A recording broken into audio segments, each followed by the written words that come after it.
राधे राधे। अगर आप इस चातुर्मास में तुलसी जी, ठाकुर जी या पीपल की परिक्रमा का नियम लेने जा रहे हैं तो यह वीडियो अंत तक जरूर देखिए, क्योंकि आज मैं आपको बताऊंगी कि 108 परिक्रमा कैसे करें।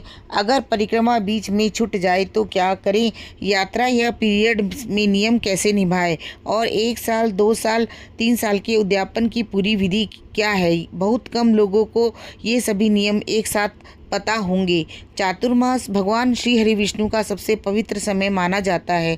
इन 4 महीनों में भगवान श्री विष्णु योग निद्रा में रहते हैं, इसीलिए विवाह, गृह प्रवेश, मुंडन जैसे मांगलिक कार्य नहीं किए जाते। लेकिन यही समय जप, तप, भजन, दान, सेवा और भगवान की भक्ति करने के लिए सबसे श्रेष्ठ समय माना गया है। यदि आप भी इस चातुर्मास में कोई नियम लेना चाहते हैं तो आज यह वीडियो अंत तक अवश्य देखें, क्योंकि आज मैं आपको चातुर्मास में परिक्रमा का पूरा नियम बताऊंगी।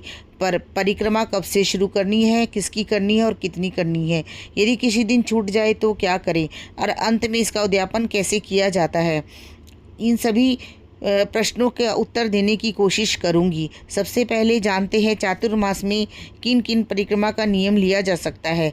अधिकतर भक्त तुलसी जी और ठाकुर जी की परिक्रमा का नियम लेते हैं। इसके अलावा कई श्रद्धालु पीपल, वट, केला, कदम और आंवला वृक्ष की परिक्रमा का भी संकल्प लेते हैं। अपनी अपनी श्रद्धा और सुविधा के अनुसार इनमें से कोई एक नियम ले सकते हैं। यह नियम देवशनी एकादशी से प्रारंभ होता है और देव उठनी एकादशी तक चलता है।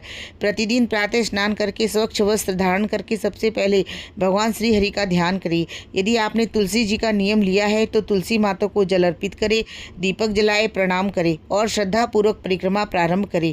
यदि आपने ठाकुर जी की परिक्रमा का नियम लिया है तो शालिग्राम जी, राधा कृष्ण मंदिर, सीताराम मंदिर, किसी भी ठाकुर जी के मंदिर में पहले भगवान का पूजन करें, दीपक जलाए, फिर परिक्रमा करें। अब बात आती है कि कितनी परिक्रमा करनी चाहिए।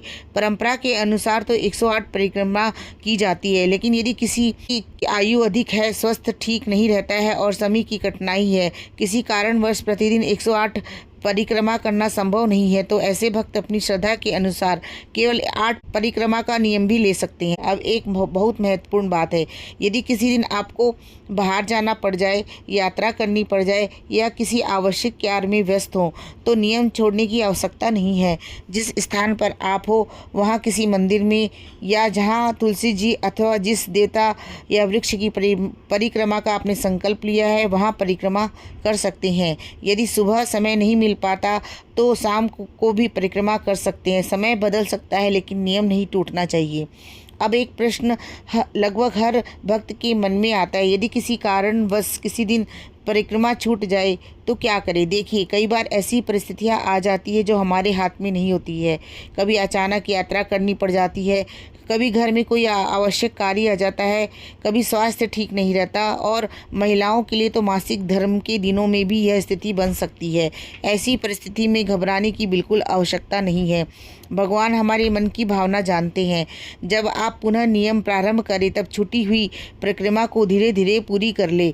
यदि किसी दिन आपने केवल 8 परिक्रमा की है या किसी कारणवश से पूरी परिक्रमा नहीं कर पाए तो बाद में समय मिलने पर सुबह शाम कुछ अतिरिक्त परिक्रमा करके अपनी संख्या पूरी कर सकते हैं।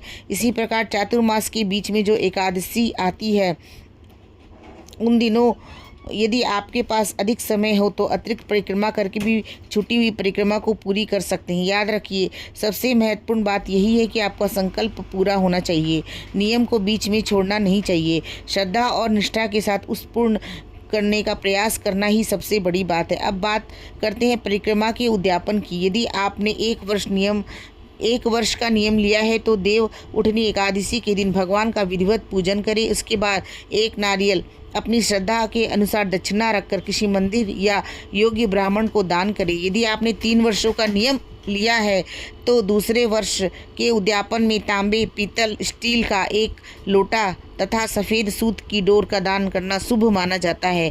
तीसरे वर्ष के उद्यापन में साड़ी, ब्लाउज, पेटीकोट, सुहाग का सामान तथा श्रद्धा के अनुसार दक्षिणा अर्पित की जाती है। यदि किसी कारण से आपको पहले से ही लगता है कि 3 वर्ष तक यह नियम निभा पाना संभव नहीं होगा तो चिंता करने की आवश्यकता नहीं है।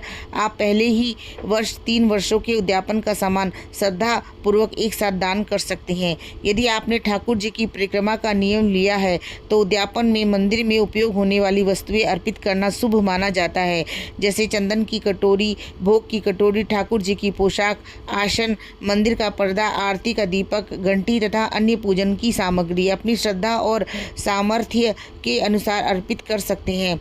ध्यान रखिए, भगवान कभी भी दान की मात्रा नहीं देखते हैं, वे केवल भक्त की श्रद्धा और प्रेम को स्वीकार करते हैं।